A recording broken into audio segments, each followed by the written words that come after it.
One of these mega sites isn't just a big tract of land. It's a big tract of land that has very distinct, specific characteristics and qualities. For example, most of them you have to have not only access by highway, you have to have two sets of access by highway. How many spots can you've eliminated a lot of places then. Then you've got to have rail. Okay, well, if you'll get a map out and see where we've lost 1,100 miles of rail in Mississippi over the last number of years. We have 1,800 miles left. So that limits you again. Then you've got to have a water supply. Okay, how are we going to get that? Then you're going to have to pass environmental tests. You can't be doing this where, you know, get involved in a lot of wetlands.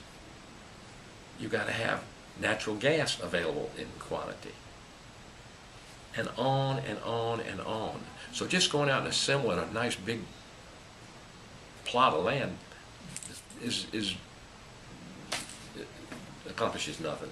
The entrepreneurs of today are wise enough to get that property if they really need it, or find a piece of property. It's just like in Mississippi, the boards of supervisors went and what they do up on the Toyota project. They went together, didn't they, and go put a package together of property that they actually went out and found. We've had folks over here around Pelahatchie that got together and said, we'll put together a parcel of property available for development. They've done that over there. Over 119,000 quickly signed a petition to say that we want our property protected and we don't want any private entity to get it. They've said that. 119,000 spoke out signing that petition. At least the valid signatures. They had more than that, but those are the valid ones. In addition to that, you've seen poll after poll. You can go look in newspapers all across this state and see. There was one just recently in the Clarion Ledger. 70-something% said, protect my property. Don't give it away.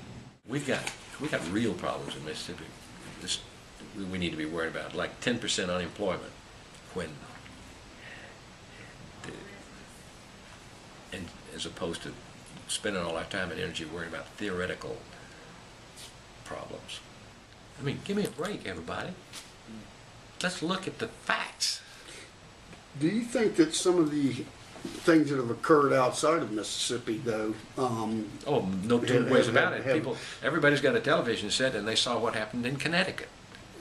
And now we're coming down here and saying, "Oh man, they're coming in and going to put Walmart." Well, I do recall an instance on 60 Minutes where Walmarts were taking farmland in Alabama, and things like that. So I mean, you've had other things that have created these fears. But did those other states have the 4 safeguards that you mentioned, and the 5th being the courts? I'm not a lawyer, so I'm not that familiar with it. But I will say that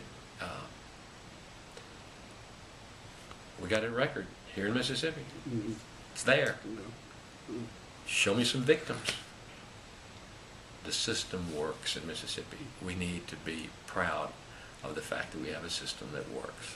Where is the valid issue to say that because some business can add some jobs, you should come in and take my property for the benefit of that business? There is nothing in our form of government here in this country that should allow that.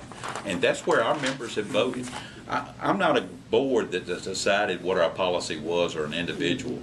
We have to put a ballot out before our membership here in the state of Mississippi. And when the Nissan issue came through, we asked specifically on that particular one, the Nissan issue.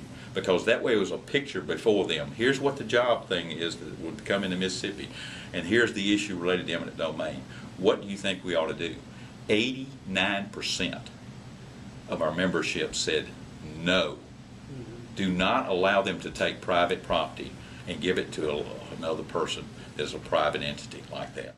When the time comes and you have to make a deal with one of these operations, you have to be able to deliver now, with no qualifications.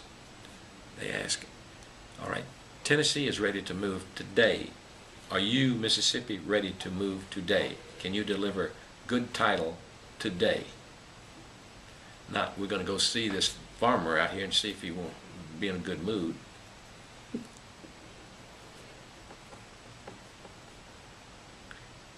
Mississippi cannot voluntarily eliminate itself from major economic development.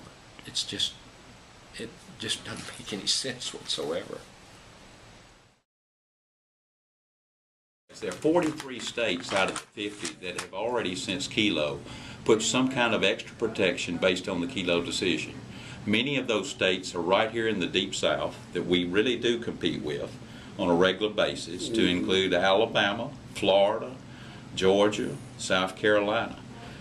The Institute for Justice, which is the same group of lawyers that were in the Kelo case to protect Mrs. Kelo, and the same group who also came to Mississippi to protect the Archie family in the Nissan case, have graded those particular laws. And I dare say that most people in Mississippi, even prior to Nissan, thought that they were fully protected and no private entity could actually come in and take it.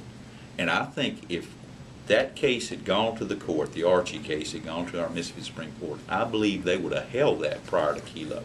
But Kelo turned everything upside down, and we have no alternative now.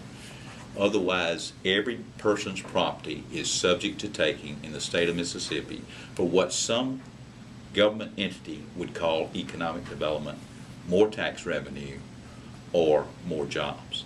And that's sad.